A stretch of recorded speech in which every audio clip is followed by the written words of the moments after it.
All right, y'all, let's get down to business. I have to tell y'all this story because it's so funny now that it's over. So the year is 2020. Everybody is at their peak scamming position. I'm talking PPP loans. I'm talking about stimulus checks. I'm talking about food stamps. So I said to myself said, I said, you need some food stamps too, boo. Go get you some. So I moseyed on down to the SNAP website. It was my time to shine. I go ahead on and fill out the application. It's myself, 3 kids. But there was an important piece that I've left out. I forgot to tell them about my man. Child, I done told them people my kids ain't got no daddy. That's the thing about social services. They always want to know your business. You got money in your account? Do you own a car? Do your kids have a father? Child, that lady called asking all them questions. I almost wanted to body slam her. Stay out my business. Anywho, fast forward, we get approved. And I'm talking approved. Now, by this point, I quit my job. This is when COVID started to really affect our family. Daycare providers was getting COVID. Co-workers was getting COVID. It was just COVID out over here. So I said, oh, no. That ain't even about to fly. Not with my babies. Keep in mind, not only did I have a 6-year-old, but I had twin 4-month-olds. No. So everything's going well for a while. I'm getting my little money every month. They're giving me about $700, okay? And I wasn't playing about my little Sev. I was at the grocery store promptly, 8 a.m. See, and she said all the red flags that give us the indication of what the majority is really doing. Because the first red flag, if you didn't notice, she mentioned that she basically lied on her application and said that there wasn't a man when there actually was.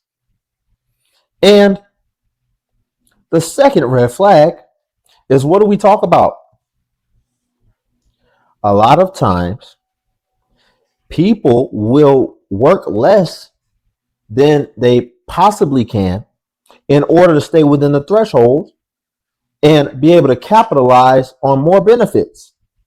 But she went a step further. She didn't just make sure to keep her hours low or to, only work part-time. She quit her job.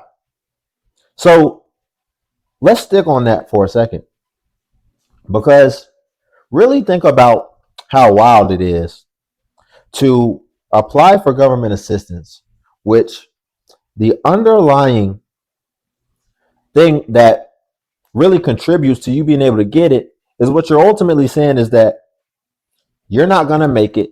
Without this, you're not going to be able to survive, basically.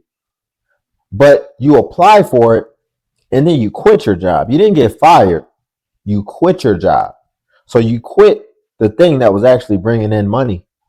But you say you need assistance with money. I think that's incredible. And I just think that we live in a time where it's acceptable to basically come on and basically say that you're a fraud. Isn't that crazy? We live in a time, like, there used to be times where your reputation was everything. Your reputation could make or break whether or not you'll survive ultimately. But now we live in a time where you can completely tarnish your reputation and still thrive out here. That's A lot of y'all finna feel how we been feeling all these years, cause Trump new bill came into effect on the 1st, and he cutting 2 million y'all off stamps.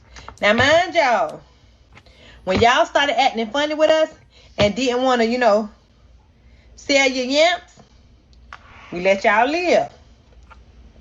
We didn't say anything.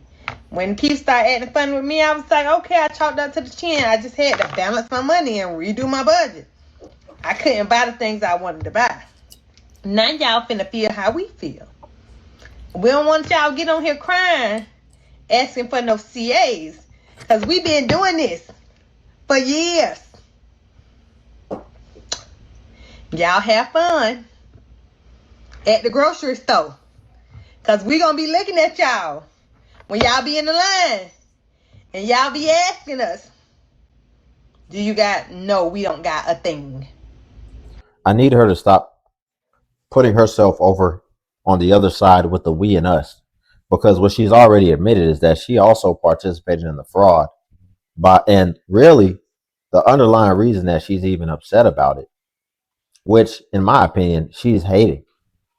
But the underlying reason is just because that she couldn't capitalize on it anymore.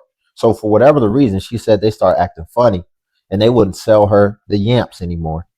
So now all of a sudden she's like, well, don't come back over here because you were acting funny and you wasn't selling it to me. So you participated in the degeneracy. But once you couldn't participate in it anymore, and once you couldn't capitalize on it, then all of a sudden you're over here with us and it's like, don't feel bad for it. I mean, it's still the bad character all the way around. Um, and I think what it ultimately comes down to is that no fraud is good fraud, and we need people who are just standing on morals. Ultimately, at the end of the day, not standing on because I can't capitalize, because I can't take advantage, because where the mindset comes from preconception is somebody trying to take advantage of something that they don't really need.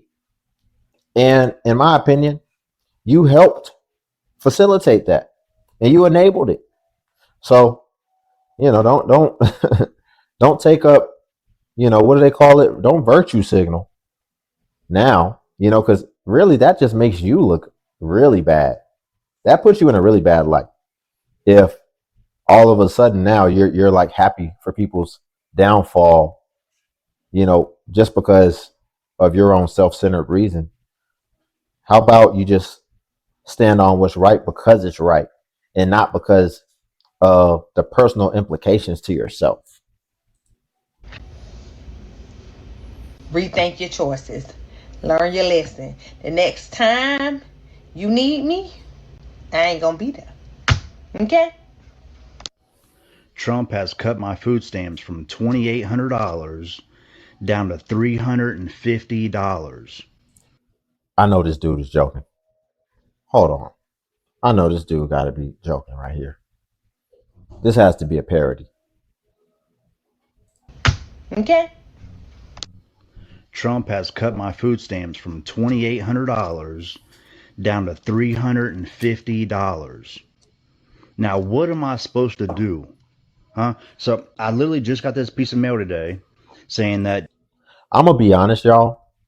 I wasn't gonna believe it. I was gonna believe that this is like rage baiting, but until I saw this thing in the background here, right? Once I saw this, that actually let me know, okay, he might be for real.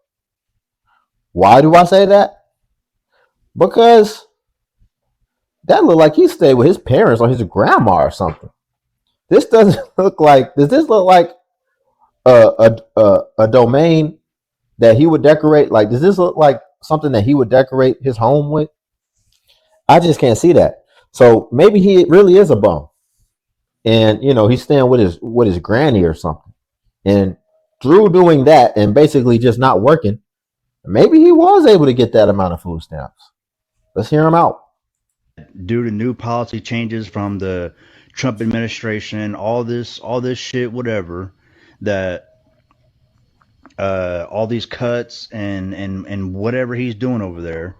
Now they're telling me I have to go work. Now I have to go do all this. Well, I literally got 5 kids.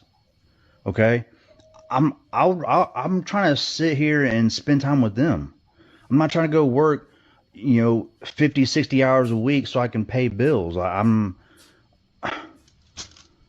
just really don't understand. I voted for him this last election because I thought what he had good was going on, but now all of a sudden, uh, all this policy stuff's coming out, and now he's making all these cuts, and now he doesn't want to help the less fortunate people no more. I'm done with that guy. I'm done with that guy. I'm not. Uh, if literally if he gets voted in again, I'm leaving this country. Because I'm not dealing with this no more. Um, this is all. Man, dude, you got 5 kids. You're not going nowhere. What is he talking about? Man, this is an interesting case right here. And what this ultimately comes down to, because what I want to stick on is when he said the less fortunate. I think as a society, we need to stop just taking things on face value, and we need to start asking the 3-letter word more that can be framed in the form of a question. The 3-letter word is why. If you're going to sit here and tell me you're less fortunate as a grown, able-bodied man, then instead of me just taking that and just labeling you of less fortunate, no, why are you less fortunate, dog?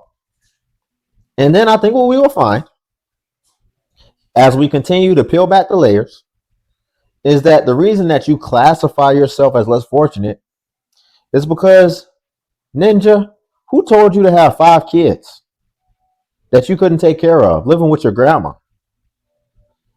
This never makes sense to me. Listen, when you had the first kid, as you continued to stair step this thing, let's say you could afford the first, the second. I know darn well as you continued to progress and move up, you started to notice that it was getting noticeably more difficult. And if you're with one woman, and all these kids are about one woman, which I would, is possible, then by having 5 kids, what you did right there is basically you said, I can handle this all on my own. Because 5 kids is a job in its own. So that means that you take your lady, you take her options away, and she's got to be with the kids. And now you're going to have to be the one who's able to carry the financial load solely on your own shoulders. So then we have to ask, can you handle that? And by listening to the victim language coming out of his mouth, he can't. I think he would have a hard time taking care of himself the way that he's talking. So what possessed him to have 5 kids, I don't know.